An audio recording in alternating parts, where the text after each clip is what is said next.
This is hashtag Tap In Podcast. Tap in. This is Tap In. Yeah. This is the place where you about to tap in. Wanna know what's hot? You gotta tap in. You know who's dope in the city? Gotta tap in. This is Young Woody's hashtag Tap In Podcast. Yo. This is your boy Young Woody, and this is hashtag Tap In. And today, y'all, I gotta let y'all know right now, I am excited about this interview. I'm telling y'all this now. Y'all do not, I don't care what y'all think, what you can say. This man sitting next to me, bro, I'm finna talk it from the long way. And it's a lot of titles, so hang on in there. We're gonna start with CEO. We're gonna start there. Above all entertainment. We're gonna start it there. CEO. Then we can go into and say producer, engineer, manager, rapper. Hold on, wait. Oh shit, a lot of titles. Event planner, event thrower, event host owner, homeowner. Then the man is got so many damn. Oh wait, father, husband. No. My bro got damn near every title. I can call him Clinton, but for to y'all, we know him as Austin's own Checkmate. He is in the goddamn building, Brody. How are you doing, dog? Overlook, checkmatehaters.com. Shit, I'm good, man. Happy to be here as always, man. Shit, you know, this area is, familiar with, familiar with the area. I don't say where he is, but, I feel that, been man. here a few times. Yeah, I feel that. Yeah, a time or two, man. So I'm glad you was able to pull up. So look, let me go ahead and break this down, man. First question I really want to ask you, man, and I'm going to kind of start at the very beginning.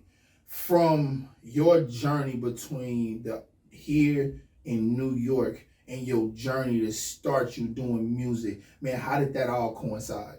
Let's see, shit. Born at St. David's, first of all, you know what I'm saying? 512 Oh, shit. he is an Austin. Oh, yeah, Austin all the way. Born at St. David's, you know what I'm saying? My father is from New York, mom's from Austin, she's from that east side. They actually met at Bergstrom Base. Oh, it was the airport for y'all who don't know, you know what I'm saying? It was a military base. It was a military base. My father was a motherfucker that was just waving motherfuckers in and shit, big soldier shit starting off, you know what I'm saying? So my mom worked at the diner. My father played the guitar. He would be singing to her, playing songs all the time and shit. That's how he was serenading. I guess that was his little love language. Okay. However, you know what I'm saying? I'm grateful for what he did. You know what I'm saying? But so that's how they linked up, you know what I'm saying, back then. They did all of that, Bertram bass. So he was always into music. So fast forward, boom, I would go visit him every summer in New York when he was stationed at World Trade Center and all of that. He would be doing karaoke shit in the projects. I see everybody in the hood pulling up, all those shooters, you know what I'm saying? Everybody's in the hallway, you know what I'm saying? Just lined up, ready to get up in my grandma's spot to do some karaoke shit. So I was like, oh shit, this shit is amazing. I want to do this shit when I grow up. Yeah, that's outside of basketball, that's what it became. Are you telling me he packed out the projects in the hallways for karaoke? Yeah. We talking about a Port Authority officer from the projects, mind you, you know what I'm saying? With number of respect, you know what I'm saying? So, that's dope. We get into that kind of other shit a little later, like, man, but bro, that's different dope. times back then with all that shit. Yeah, he had everybody doing karaoke. I would always come back to Austin and shit, sometimes a day off school, flying back in or on a bus and shit, by my damn self, middle school shit, like, no cell phones, just that 1-800 collect shit. These kids, they wouldn't be able to survive with that. Oh, nah. So that was my inspiration. All that stuff. That was my inspiration, you know what I'm saying, for me to want to be able to do music. I originally wanted to do that with him. I was like, man, I'm going to go to college. I'm going to learn the business side, yada, yada, yada. So, I'll pause there. But yeah, that's how, I got into the music thing with all that shit. My mom played R&B all the time, so. They kind of go hand in hand. Bang, bang. Mm-hmm. Nah, I feel that. So, man, I ain't gonna lie to you. As a person who does pretty much a lot of the hats that you have, how do you find the time to differ between wanting to be Checkmate the artist and then being actually Checkmate, who's actually the person who's running a studio or pushing artists? How do you differ between the different hats that you wear? Oh, easy, because I think I did it backwards. Most people always be about themselves, they ain't putting people on. I was 19, 20 doing business plans and 25-page shit, profit and loss sheets, all this different shit, going in and out of banks, trying to get a loan to, you know, build my studio and all this stuff. So it's like, it's just a different mind state. I don't know how I was like that at 19, 20 and shit or whatever, but that's what I was doing back then to do all of that. So, because I was just worried about getting everybody out of the hood, what I was saying. Like, what I was seeing, that's what I was trying to do. It's like, man, I got to get everybody out of these situations. I was living in Santa Rita and Rolling Martins at the time. You know, Big Labs and all these motherfuckers stayed over there and shit. So we stayed right across the street from Sims. Grandma was right there in Greenwood still, so I was just always just on 12th Street, back and forth. Bro, that's the hood, bro. Yeah, that's all I know. If I went to New York in the summer, I was just on that street and on Springdale, and it's still like that to this motherfucking day. And I take pride in that. I'm sorry, you know. It's just, I'm still in the same streets that, you know, I was riding my bike, playing basketball with Givens and all that shit. So it was easier to wear different hats, doing different shit because I wasn't worried about me. I was just worried about everybody else. We had big shows and shit, doing whatever for us to get on that stage, big Lil Wayne shits, Expo Center stuff, all this. Everybody's on stage and everything. I'm in the fucking crowd recording, you know what I'm saying, back in the crowd. You know what I'm saying? Like, that's just how it was. I didn't care like that back then. You didn't care about being on stage. You cared more about getting the footage I wanted of to them see on what stage. I wanted to see what it so looked they like. can feel like superstars. And now to this day, I can look at that shit and it's still my point of view of what I was seeing versus what they was experiencing. I got to see what they was experiencing and my point of view. So it's like, so there was now being the person putting them on, this is actually something I actually have I ain't gonna lie to you, I kind of have a fight within myself about this. Because as much as I love putting my guys on, and I will never not put my guys on, I will put them on as much as I possibly can. But I'm talented too.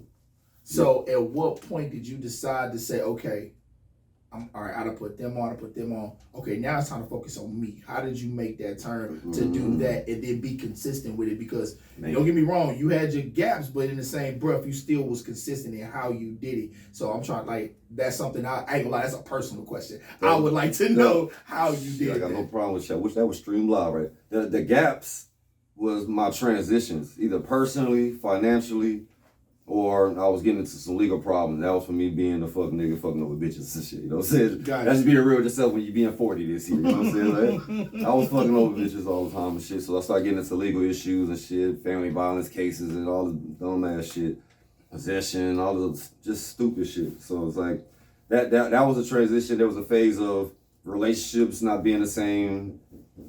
Things being stolen, shit to my studio, to my apartment being broken into and shit, you know what I'm saying? We always know those inside jobs, right? Thanks. So there's that transition, you know what I'm saying? Like, just so many different things. Shit, the impact transition when they end up going, the other half went to college. Kid Tank Washington, Kid Jones Tank Washington still exists here to this day. So like, that's all part of my beginning in shit current day, shit, even with Whiteside. I feel that. Now, my tap in viewers, I gotta go let somebody in. Do not get mad at me. I'll be right back.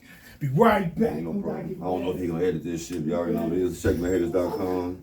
See on Checkmate, Twitter, Spotify, Snapchat, all that shit. You know what I'm saying? Tap in. Not like so easy, though. Yes, sir. And yo, that's exactly what it is. Now, the person that I just let in, I ain't gonna even count, is somebody that I call Lil Bro. He called Lil Bro. And as soon, he gonna be sitting in this chair just like he is. It's my young guy, Foolish Karlito. You know what I'm saying? You know what I'm saying? Just go ahead. Yes, sir. You know what I'm saying? What's up? Yes, sir. Have a seat. What's up? Yes, sir. And so, just kind of going down the history with Maven and Checkmate, man. So, my feet dangle on the curb. My feet dangle on the curb, man. So we good. Yo, so now Checkmate, let me ask this, man. Yeah. Now you've been in this Austin, Texas. You've been in Austin, Texas, pretty much off and on your whole life. Mm-hmm. And being here, shit my whole life. One time I left was summertime to New York, and that stopped in 2001 when the towers fell. But yeah, go ahead. I fully understand. So the time you've been here and the time that you've put into Austin and the hip hop in the city and the community, using hip hop as a way to, get out. Right? It was just to get out, but because we love hip hop, we do it through this method. Mm-hmm.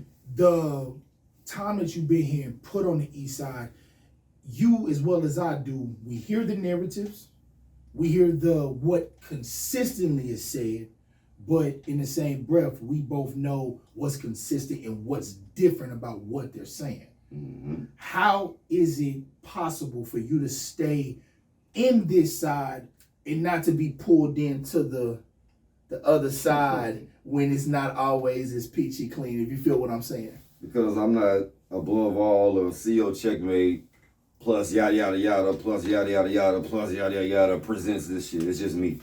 Ain't no other middleman nigga, ain't no other two other extra homeboys, ain't no other hidden business partner and shit, silent partner, ain't no white boys, ain't no other motherfuckers, ain't shit. It's just me. It's just me.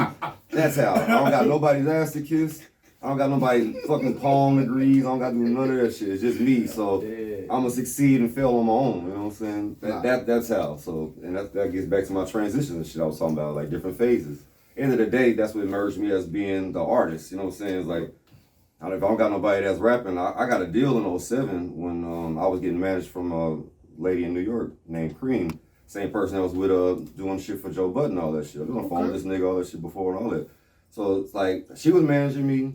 That's what kept me doing the artist shit myself. So if anytime there's transitions, anybody, going to jail or anybody going to college, you know what I'm saying, all the different things that happen, I was able to just do it myself. And I didn't worry about pushing to Austin. I was going elsewhere on the internet. I was on the forums and all that shit. Okay. That's when people were like, what the fuck is this shit? Nah, that's when they were just figuring it out, not realizing that's what was running hip hop. That's what the DJs yeah, that's the DJs is on the forums. You know what I'm saying? That's a fact. That's where I was. That's how I was able to maintain. I learned that shit then. That's where gutter re-emerges. When once I learned all that, I'm like, damn, I'm running these DJs. Let me get gutter in this. Had them in a battle rap and shit back then. That's how we met Y2JJ. All the Poison Boys back then. That's how I met them. Jonesy, everybody was the early battle rap. The original gutter versus franchise. You know what I'm saying? Yeah. That's not on tape. Unless somebody do have the tape out there. You know unless somebody got the file. It was a fucked up loss, but we took that L like men. You know what I'm saying? But we got our get back at karma though. You know shit. And I'm still a Harlem all ass nigga. You know? Hey, so man. Hey, this all Austin talking. If you don't know what this is, bro, you privileged to this conversation. So now, with that being said, that like the original battle rap, like shout out to my boy Foolish Karlito, CEO of Foolish Battlegrounds. You know what I'm saying?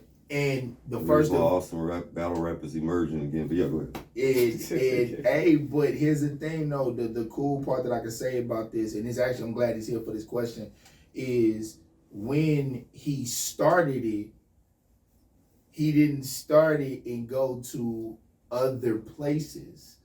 He was able to be in the community, reach out to Big Bro, and do it and start his league with no friction or bullshit involved, and allowed him the time and effort to not only bump his head, not only to make his mistakes, but also to get it to how he wanted it as you grew, and still continue to allow him to use the facility to continue his brand. So as you grew, he grew, and as he grew, you grew. Okay, is that part of the same that thing that's in you to put your guys on as you go on unselfishly? I'm just genuinely like that. My manager actually hated that about me. Why? Like, when I was getting a lot of momentum and shit, I'm like, damn, this is working for me. Imagine what it'd do for T-Weeks. Imagine what it'd do for Whiteside, Uptown Joe, you know what I'm saying, the network, so on and so on. I was like, damn. So when I started applying that shit, they're like, hey, this is what I'm doing. Get on Boxton, get on this forum. Here's this sheet with all these DJs' emails. I get the same shit to Tank and all these niggas. Like, I was like, just use that shit. And she was mad because I stopped. And I was like, hey, you know what I'm saying, come do this. Before I got to the door, you know what I'm saying? So that caused a lot of friction with us with all of that shit. So, but it's just, that's my gift and curse, bro. Like, I can't not want to see other niggas shine, like shit. Because it's like if you're a producer, bro, like you can make the beat. Why you want to be on the hook and all this other shit? If you make the beat, you already on the whole fucking song. You already on the whole song. What you want to rap for and get on the stage for? You know what I'm saying? I ain't gonna lie to you. Sometimes you already own 50% of the fucking song. Why you want to do all the extra work? And you get paid up front. Extra work. Well, as a person who can produce and rap, I'm gonna tell you the honest truth. The beat allows you to express your emotion. Your words allow you to tell what the emotion is. Got you. So sometimes I can produce something, or I can work with Crook, and I can work with these different people, and we can make magic when we produce. But until I say what the fuck is on my mind, you would never understand why this beat sound like this. And I get where you coming from. That's Because 75% of the song now. You will never know why I In other words, the 75% of the song he owns now. I was just gonna say that. I was just gonna say that shit. And then it's like, different at the same publishing now. time, nigga, you got niggas like Diddy that can't rap trying to hop on shit. That's where Check going from with it. It's like, nigga, you not in that lane, nigga. Like, you can rap. But here's also the You're other, different. But here's also different. But here's the other part. There's a different. This is what I always tell people, and this is what a lot of times people bump heads with me.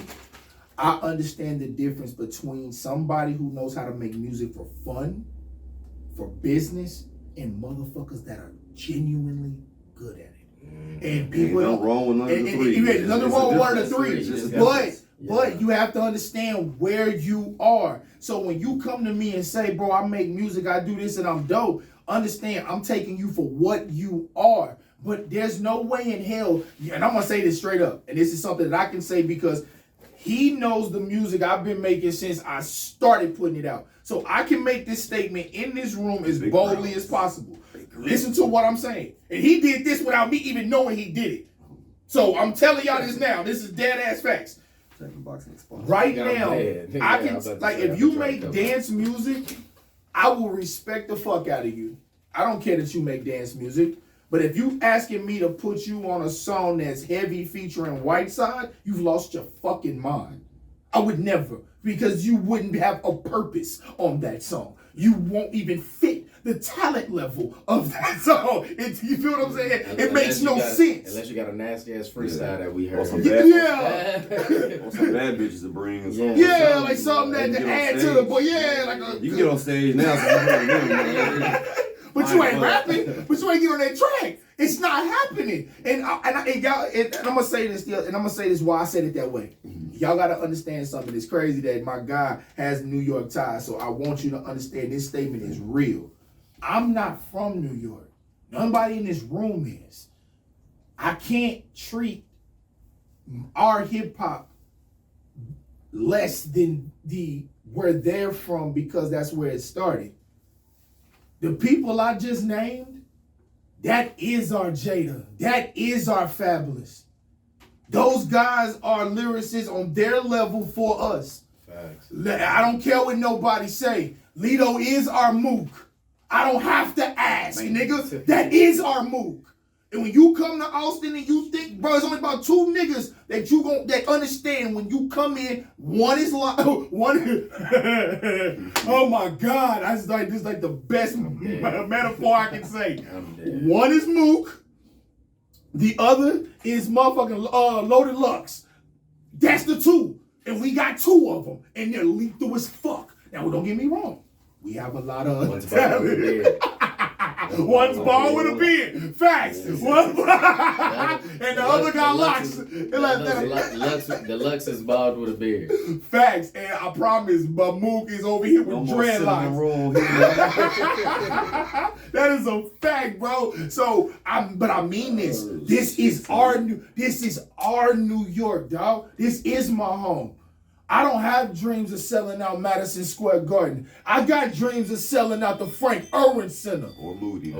Or the Moody now. You feel me? Hold on, wait. What's that? The HEB Center. No, the HEB. No, what's Expo? No, not Expo. Shit, the one the right there with on the water. On the water. Downtown Convention Center? That's a Palmer Long Center. That's it. The Long Center, right on the water. The Long Center. It's right there on Congress. Like, boom, right there. On the water? That's the heart always be at that motherfucker. That is the one, I swear to God, like, those are the ones we want to sell out. Because those mean something to us, dog. Yeah. Because we came down here, and I don't care what nobody say when they hear me say this. Checkmate. I'm telling you, I'm saying this way because nobody else is going to understand what I'm saying more than you, because not too many people have invested the amount of money that you have invested, not only into people, yourself, but into this city, bro. There is no other, bro. There's not too many people who can say that. And you did it. Block, bro. If you know, you know. And bro, it's genuine, bro. Street, breaking up impact fights and shit. Man, bro, that's back to my high school days. Big ass brawls and shit, big givens parties. 10 cars outside deep, niggas catching one-on-one fades and shit. Boy, it's wild. Man. Them boys off the chain. You clever. My nigga like 85-1. Now. All right. So let me ask this, man. Over the time that you've been here, you've seen this growth, or you've seen the progression, you've seen the way the things have gone. Where do you see Austin in the next 3 to 5 years on this hip hop scene? Do you see it fading away, or do you see it actually having a national impact that a lot of us would really want it to be? We're not getting a national impact because the only thing in Austin, niggas not worried about making songs, right? I think we the best rapping ass city of niggas it is. You know what I'm saying? Like, it's like we don't have the songs. San Antonio niggas got songs. Killeen niggas got songs. Everywhere you can go, but Austin niggas just can rap their ass off, perform their ass off. The list goes on. They got the loudest car outside, the baddest bitch on stage, the baddest side bitch, all that shit, right? But let me it's ask, just a song. But can I ask you a question though? But what happens when you do have a song? And the reason why I'm making that statement is because I right now can pinpoint, not just on me, DY and Heavy, right? That's one thing. Mm-hmm. I can pinpoint songs, genuine songs that you could go, that could go on Billboard. And here's the thing, I can do that around the city, bro. The problem that I'm asking, what made me ask that is because when we do have songs, why are they not effective here, but everyone else's of songs are effective here? Because they say it's relatable, but when you got somebody that's in the same area talking what you're going through, for some reason what's right in front of you is not relatable. That's the part I've never been able to understand.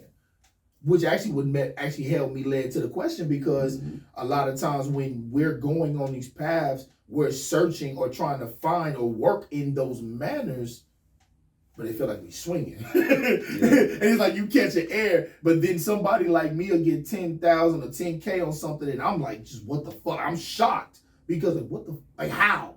You feel me? Because it's after all these years, out of all these CDs, out of all this money we done spent, all the times we done been in clubs and everywhere across the state, we done done all this work. And I say we because every person in this room has done it. Facts. You feel me? It's kind of like to the point where it's who's reaching the right people. Because like we always sit here in ATX and be like, for example, the top 20 list. We look at some of these dudes, don't even be knowing who the hell some of these dudes is. But it's because they reaching the right people with one of their songs at the right time. Half of niggas like just quit last year. And yeah. And then the list come out, they'll be on there. You can't be in top 20 if you just quit. Yeah, so man, that'd be young niggas. That'd be young niggas doing that too. Yeah, but you know what? I'm gonna tell you, like I told my guy the other day, man, I kind of respect the list. And they said, and I respected the last one. I'm gonna tell you why I respect all of them, and this is real genuine. If I right now went on my phone and I literally made a little back cover and I put my favorite 20 artists on the list. That list too. Good promo. Yeah. If I put them on and I put it out, right? Some movement off that. And I get a bunch of comments and everybody's like, "Oh, who are these guys?"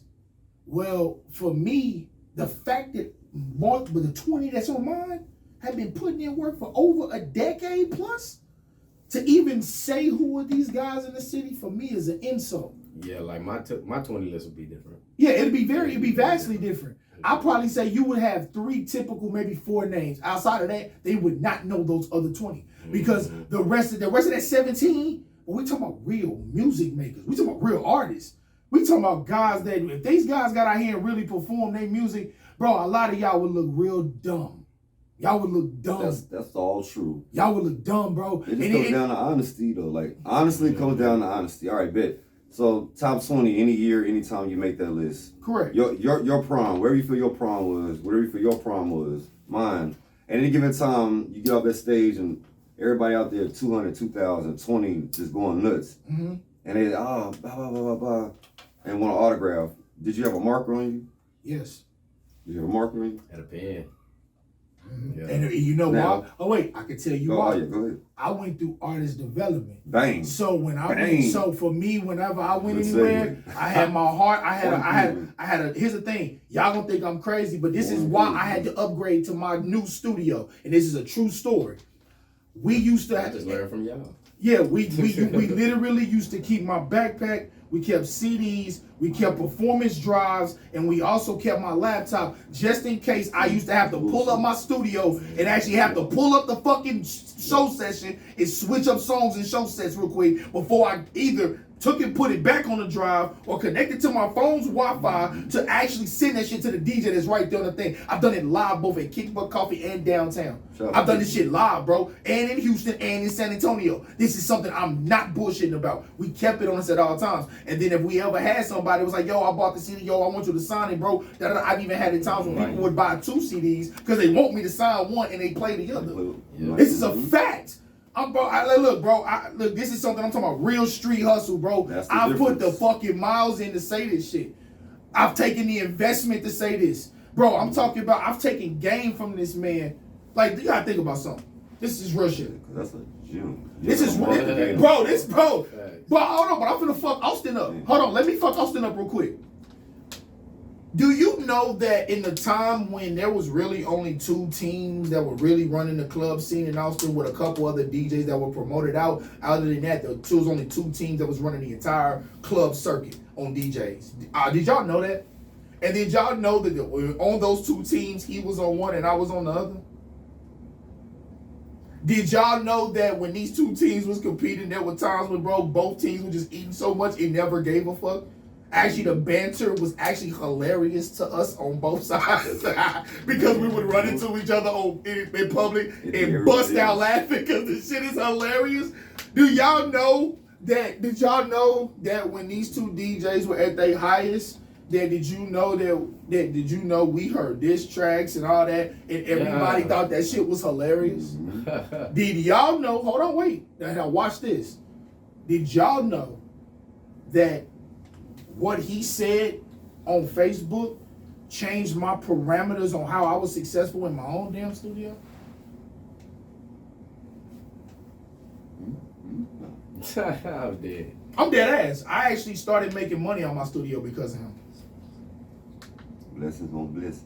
That's a fact. I'm dead ass here. I literally read his post because he said something that I did not agree with. I literally commented under, and instead of being angry, stupid, or trying to be dumb, he went under my post and gave me literal game. Bruh, that is why I'm doing hashtag today, bro. Oh, look. That is a fact. That's a fact. I have, and I'm finna fuck y'all head up. Watch this. And you gonna remember this game. Wave is my videographer in my when we do music videos. I have a manager and now I have an entertainment lawyer. Key. I have logos and I have 2 LLCs, one for the actual podcast and the other. Yeah, bro, I literally have that. And bro, do you not realize that was 5 of the 7 things you put on that list? That's more than enough. That game is the first one. That game is the reason why y'all got 3 a.m. in Austin from DY Music. That is a fact. Bang, bang. I love this Austin shit, man. This Austin, bro. I'm not going to sit here and lie about none of this. Have fun. Have fun in Atlanta. Yeah. Have fun and all that shit, man. Shit, have fun in New York, too, man. Wherever y'all at. But this is what if y'all say Austin don't work. Is here now. Yeah. It's still here. I love saying that shit. They don't even think people from Austin. I get tired of seeing Cali and Florida plates every damn day. But guess what though? This is Austin, Texas hip hop. Have a 512 phone. Hold on, wait. Right now, hold on, wait. Lito's in the building. Hold on, wait. This is a shout out to my bro. Fam, you tell them, what is my role in Foolish Battlegrounds, bro? What am I to the Battlegrounds? Because I'm this. I know it's your platform. And I'm always gonna be bro to help it's wherever the it's platform needed. of Austin. That's the slogan for this year. I'm just telling you now. So the thing is, as you know, these guys are part of. Live for the phone loud for these niggas real quick. Shit. These guys is part of the Foolish Battleground team. You know, Woody, he handles the things that I can't handle in the back end. You know what I'm saying? Meaning, like, if I'm busy doing something and handling something else, he's the guy that I go to make sure that I get it done. And, you know, without Woody doing that for me, you know, that last event would have been really hard. The last two events, really. That's longevity too. Yeah, the last two events. And here's the cold part. I couldn't, the event before this one. Shout out to Spy MC too, though. Because shout out to Spy, because he came through clutch on that, and I appreciate that 100%. Because I right. literally, on my way to the event, we were on our way to your studio, and I literally got into a car accident right out here. And like, it's I'm funny. sorry to hear that is not tied together. Yeah. No, it wasn't. Me saying it's funny. But That's no. not But that's literally what happened, though. Like, you know what I'm saying? Yeah. No, you good. No, it's just like that's literally what happened. We were literally leaving here, right here on the street, and it literally got into a car accident, 3 cars. So, like that's what happened. And when I talk about Spy, man, like, you know, Spy, and also shout out to Iceman, Battle Coliseum. You know, Spy is one of the ones that basically, well, not gonna say one of the ones. He is the guy that got me started battle rapping. Okay. Like, you know, when I was doing my mixtapes and stuff like that, me and Star and I, we found out that Spy was one of the guys, you know, because he was throwing showcases and shit like that. Mm-hmm. So we found out Spy was one of the guys that also threw battles. That's right, because he, Loudmouth. Yeah, Loudmouth, San Antonio. Facts. Mm-hmm. Shout out Loudmouth. They've always shown us love, man. Nothing but love to Spy. Facts. That's a fact. And so Spy, he asked me to come out to an event, check it out. So I checked it out and I told him I'm down. So like, I want to say maybe like 3 months later, got me my first battle. Ended up battling Phoenix, the father named. I was supposed to battle somebody else. But ended up battling Phoenix. And then after that shit. Swap while you talk. No, you good. Now, he could just hand you the tray.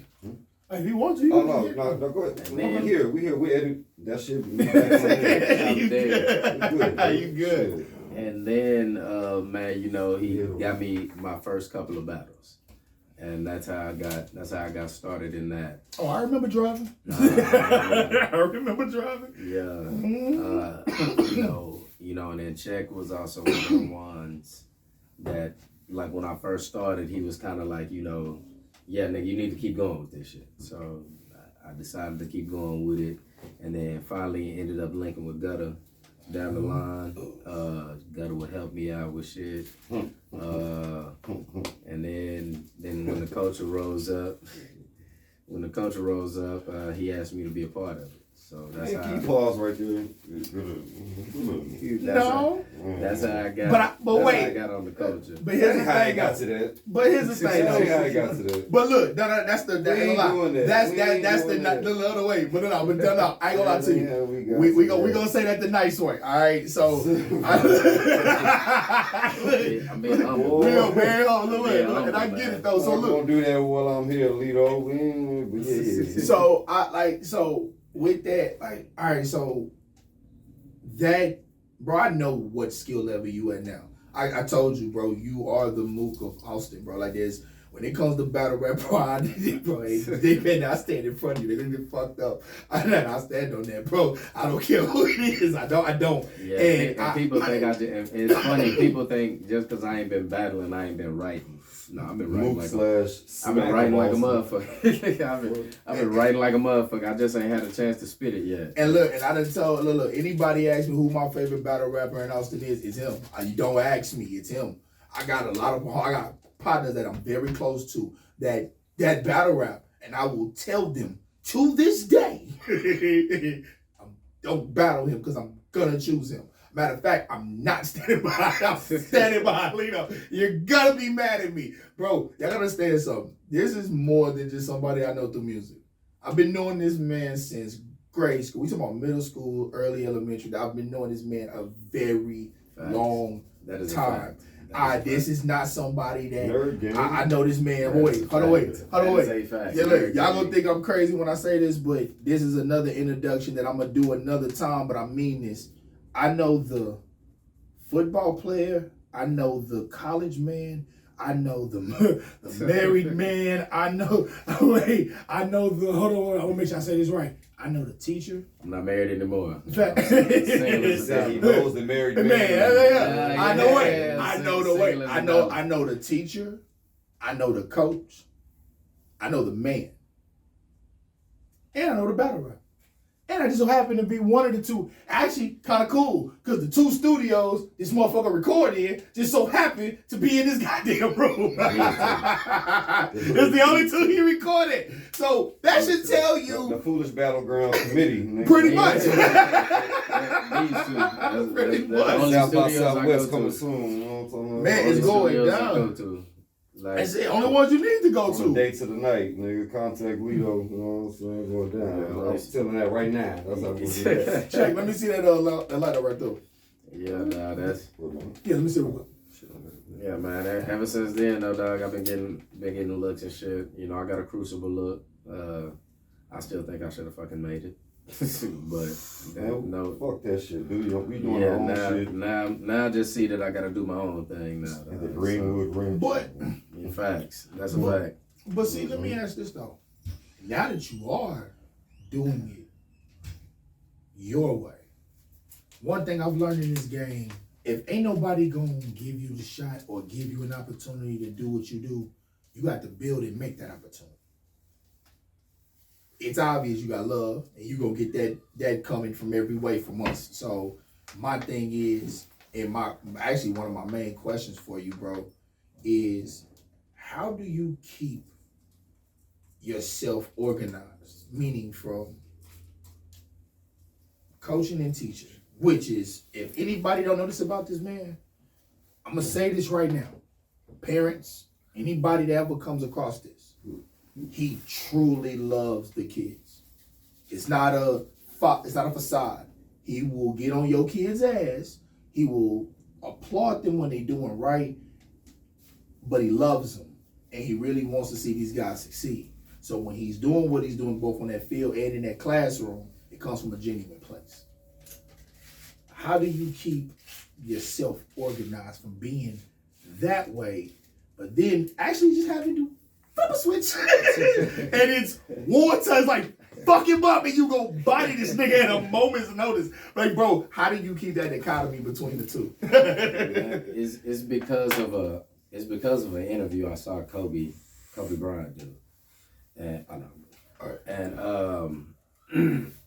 And he had mentioned, you know, the biggest thing in life that we mistakenly have is time.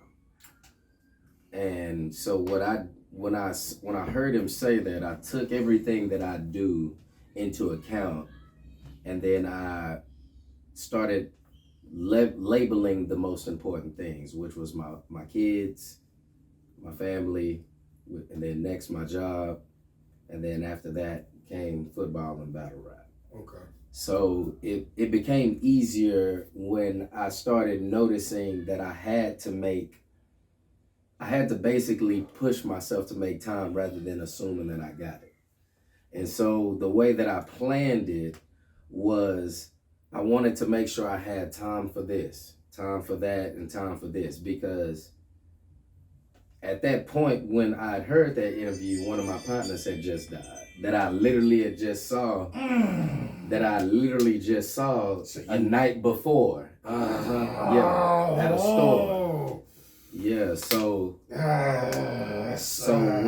when I had heard that interview and Kobe had said that, and I said, man, like that really put things into perspective. I said, bro, I need to do things now. And so I made sure that now I'm going to do it with my kids. Now I'm going to do this with my job. Now I'm going to do this with my family. Now I'm going to focus on battle rap. Now I'm going to do this. I just had to make sure that the two things at the top got all my attention, majority of the attention. Gotcha. And as long as those two things got the majority of the attention, I'm good. Everything else will just find its way. But the thing that I took to heart was the time, and when I automatically thought about time, I thought about my kids and my family. Because that's where you want to spend. And that's where I want to spend my most time with. And this was actually literally a year before Kobe died when he had said this, and it was like yeah, man, like we really don't have time like we thought. So if you thinking about doing something, do it right now. Do it right now, man. Time waits for no man. Everybody hears that slogan, Father Time is undefeated. He is. If you got time, do it right now. If you got a plan, execute it right now. Put the blueprint out right now. If you got an idea, get the idea out, put the blueprint down, make some goals for that idea, and get it done. All of my ideas and everything that I do center around, will this make my family and my kids happy while I'm doing it with them? So that's where I get to plan out everything. Because coaching, it takes my time, but the beauty is with coaching and teaching, I can have my kids with me. So I can take them to school with me, I can take them to games with me, I can take them to practice, I can bring them to like my functions with school.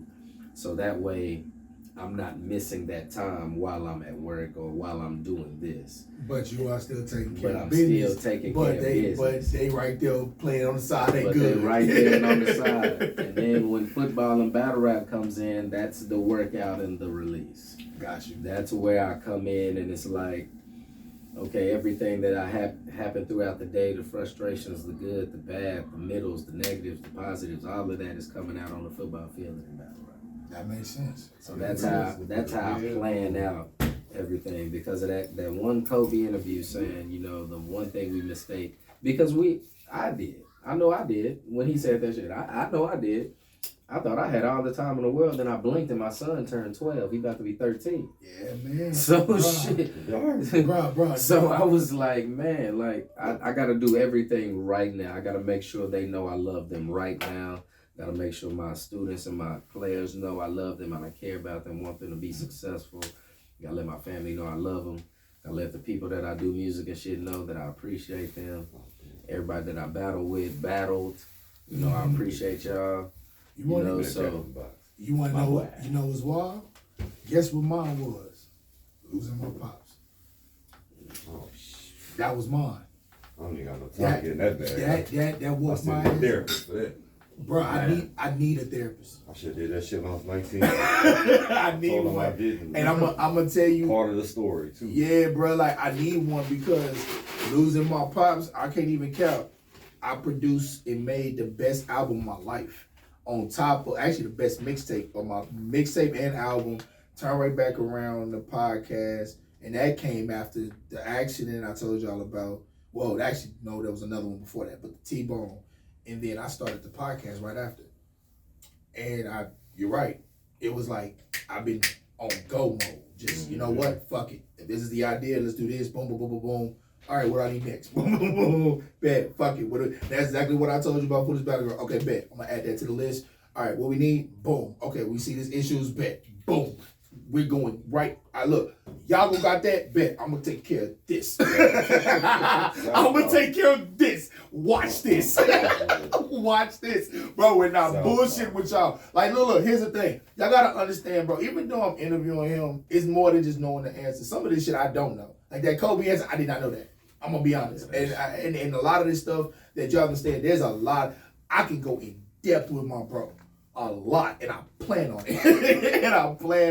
Like I promise you, like we're gonna do like the Foolish Battleground. Like what we're about to do with it is about to be amazing. Yeah. It's about to be amazing. It's some things I got in my sleeve right now. Yo, it's about to be amazing. Oh, here you go. Yeah. Which one is your phone? Both of them. I didn't want to see. Both of them. On camera, I sound like a whole ass. I didn't want to be like that. I just got quiet. It's all good. Both of them. Damn, and I'm staring at both of them like, nigga, which one? Oh, man. So, like, but all right. So, let me say I like it one more time, bro, before you, let me say that real quick. Bang. Yeah. So, like, all right. So, what is the difference for you between, and this is an honest question, battling under a league and throwing one for your league? Man, I get this question a couple of times. The difference when you're battling, you can just focus on you. Okay. But when you're throwing a battle, you have to make sure everybody's okay. Okay, meaning both opponents. Meaning opponents, the event owner, the venue owner, the DJ, the cameraman, you know, the crowd, you know, you got to make sure everybody's comfortable.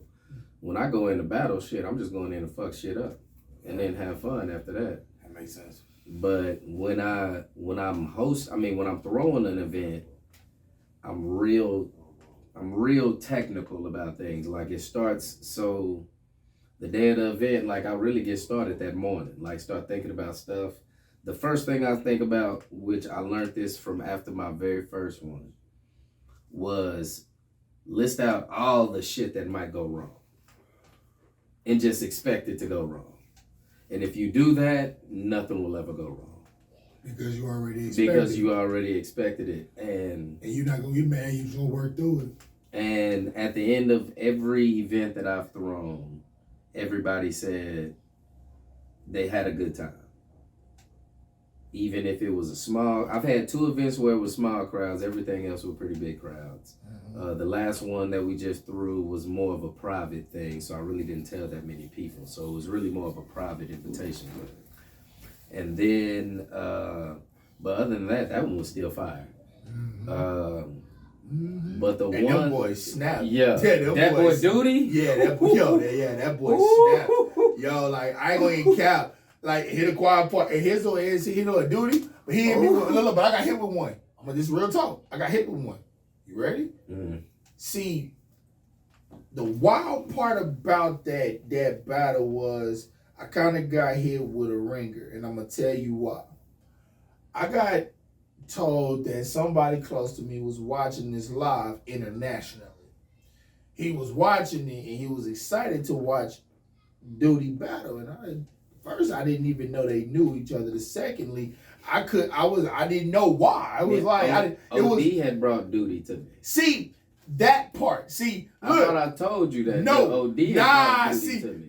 You didn't tell me that part. OD brought Duty to me. See, I didn't know that part. See, hold up. And so I brought Pat G. And I'm not disappointed in Pat G. The only thing is I just need him to be more prepared. But honestly, because I liked what he was spitting.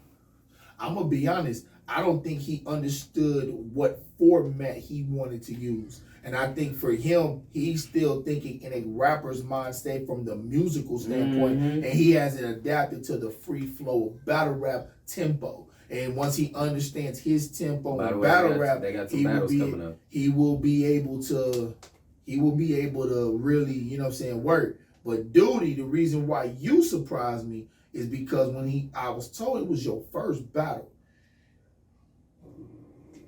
It was Duty's first battle. But he did what OD did. And when you do that in that manner, okay, hold on, wait, stop. This is legit. No, this is me y'all talking about, bro. To make me say, hold the fuck up. Either that is a prepared motherfucker, or that motherfucker has been immersed in battle rap and he been waiting to do this his whole life. And I can answer that for you because he actually told me. So Duty was supposed to battle on one of the culture shits. Okay. But I think that battle never went down because either A, the guy ducked him, or B, I don't think they ever got in contact with him. And so he's been trying to get around, but nobody's been trying to get him on because he doesn't have any footage. Oh. And me being me, you said, fuck it, let's rock. I don't give a damn. Let's rock. You want to battle? If you're adamant about battling, you must have something. So I'm going to give you a shot. Same with Pat G. So I booked both of them against each other. That makes sense. And it actually worked out because now both of them, 2 leagues, a league hit me up about Pat G and then 2 about Duty. So shit, it worked out. And then that foot up. Now let's get the footage thing. Now, the footage is coming out. Oh, 100%. The event before the one we just threw, it was a miscommunication. And then on top of that, he's trying to edit this like perfectly. If you know Wave he's gonna is be a perfect. Perfectionist. Yes. So this nigga is holding on to this hoe Until it's right. until it's very Now, like look. fam. He sent me 3 versions of this hoe, and I told him I liked all 3 of them. Okay, look. And wait, this is my fault. And I take full blame for this. And I'm gonna tell y'all why. All right. When Lito traditionally shot the first Foolish Battlegrounds, I think he was either shooting it himself or he had another cameraman that was doing it. Well, when he was focused on the culture and he really wasn't, I like it. he wasn't really pushing the way he was on the battleground, but he told me, he hit me, and he said, yo, I'm gonna bring it back. I said, word? Checkmate. And he was like, bro, you gonna bring it back? Bring it back. He said, yeah. I said, well, look, he got this honest truth. I said, bro, well, you see how the culture doing theirs. I said, bro, you have to, visually, no, and this is a real conversation, bro. I swear on my fucking life, if I didn't have this conversation, Lito, you can shut me up right now, bro. I literally told him, I said, bro, you gotta make sure the visuals are right. So when I told him that, the very first statement, I said, bro, I got a videographer for you. Did I not say that? Nah, you did. And I swear to God, I told you tell me when you ready, I'm calling Wave. Like the main people that wanted me to bring back Foolish Battlegrounds is in this room. Oh, facts. Oh, hell yeah. And You take 50, I take 50. That's a fact, bro. And then when certain it was fans that I didn't even knew about battle rap. Even at culture events when I finished battling, hey, when's the next Foolish Battleground? It's going down. When's the next? A lot of people was asking that question. I get it a lot. Like I get that question a lot. Like, and so I was just like, I was asking. I was like, man, shit, let's get it there. Watching. So it's like when I got the 2 main people in my life, I'm gonna do it. And look, here's the thing. You gotta understand something. Oh Lord. Look, this man right here, I don't really care what he called me for, bro. I really don't. If he calls me and he asks me for help, I'm pulling up. And that it has to be a lot to make me say I'm not coming, bro. Just know I got a lot of dirt, and these are the only 2 niggas That's that where I they gave learned a about shovel. spoken word. I won't speak a word. They learned about spoken word at Foolish Battlegrounds, right? Nah. You know what I'm saying? Like, and that kind of catapulted that battleground shit. You know what I'm saying? Shout out to Spoke. Shout out to Sonny. So Wait, hold on, wait. They was viral in the streets before anything. I got a wild statement. Hey, Foolish Battleground Boxing League too, nigga. Oh, I got a whole incident took place and I didn't even know. He like, that's over already? Know. And then walk out. He said, "Damn, that was the realest shit ever." He said, "Niggas sweating and shit." He said, "Ain't already over." He said, "Shit, y'all just fought and came back." Damn, that was some classic shit. I said, "Hey man, I told him no guns, nigga. Put the guns down." No Greenwood either. They They did it in a circle. That's not Greenwood. I respect that. Yeah. Oh, in the circle. Man, In the circle. That was a whole different street. Oh my Shout God. out J Red. J Red is spoken. Hey, God Shout damn. out. God damn. They will forever be one of the ones that laid. That was the brick turning point. for That the was a found- turning Yeah, point. that was a turning point for Foolish Niggas had to People take don't niggas understand. serious. Like, wait a minute, damn, this shit. Like for real though, go there. like when people was posting that shit on the culture, and they was like, where did this happen? And they was like, it happened at Lito's shit. And everybody thought I was running some fucking secret fight club. Yeah, it is. Exactly damn near what it is, nigga. Exclusive shit, nigga. I said, We look like shit, fuck. listen, hey, just know everybody that I know, nigga, can throw these, nigga. Just know. Look, wait, hit a wild part. You know the one thing I can say, I am so glad that this is honest truth. Them 2, alright, cool. One thing I am super glad for that no one has been dumb enough to come into any of these battle rap events and try the wrong person. Man, dog. Look, I am so because look. There's something that he was talking that Checkmate was talking about that y'all need to understand, and he said this earlier. Remember when he mentioned the network and Lito is and Lito was is all of it in the network. And like I said, I didn't know exactly which one, so forgive me for misspeaking. Is in the network. Here's the wild part. Because of him, I can honestly say I've recorded every single one of the members of the network. Except for Whiteside, but I'm gonna get Whiteside in here though. I'm gonna get him. I promise. I am. And we got a singer nigga too. Oh yeah, I know. Big boy going hard still right now. Big Nim. I got an artist. Big Nemesis. Hey yo, I'm gonna get a feature with him. That's a fact, cause that boy raw.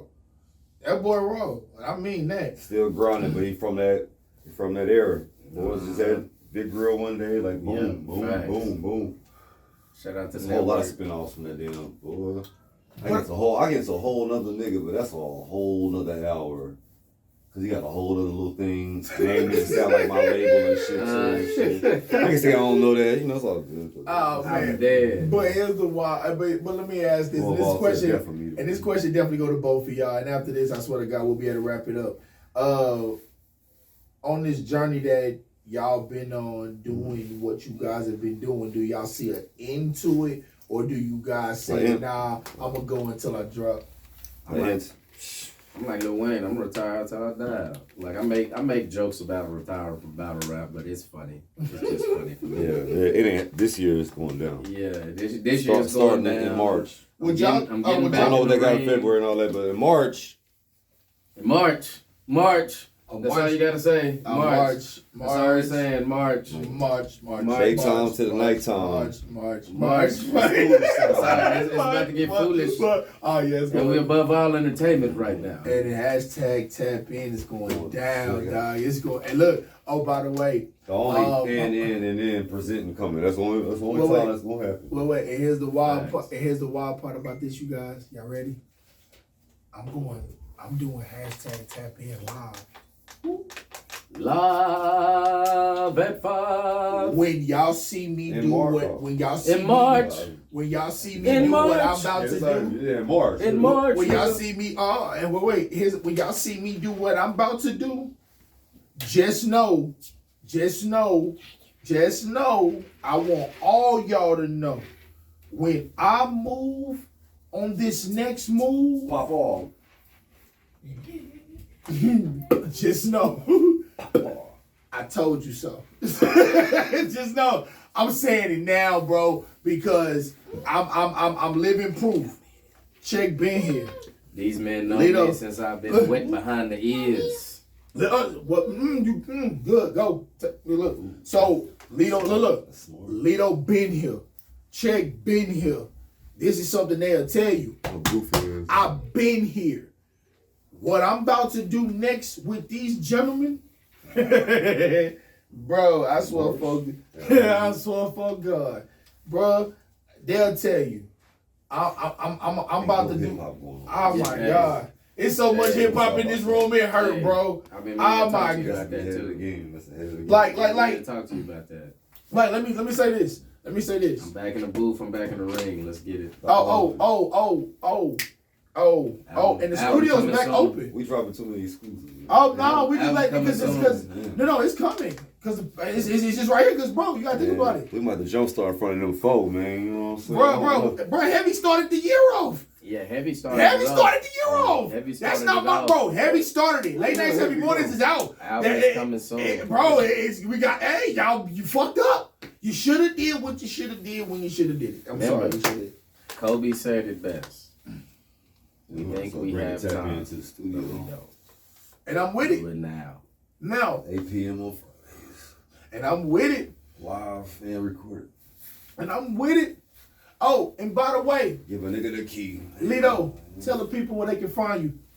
Man, you can find me Instagram, F_Karlito, Twitter, Foolish F_Karlito, and then you can get me on Facebook, Foolish Karlito. Find me.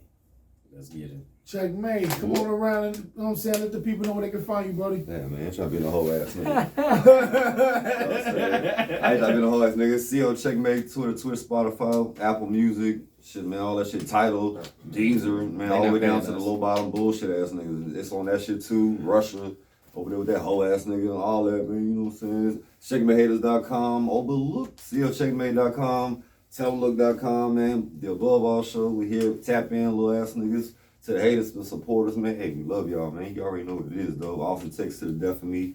Text 10Y to the death of me. Boy to the death of me. Ash your elbows to the death of me. I'm dead. You can't see my elbows. I have my hoodie on. Yo, and this your boy, man. Bang. and I'm out this bitch, you know what I'm saying? This is hashtag Tap In Podcast. Tap in, this is Tap In, yeah, this is the place where you bout to tap in. Wanna know what's hot, you gotta tap in. You know who's dope in the city, gotta tap in. This is Young Woody's hashtag Tap In Podcast, yo.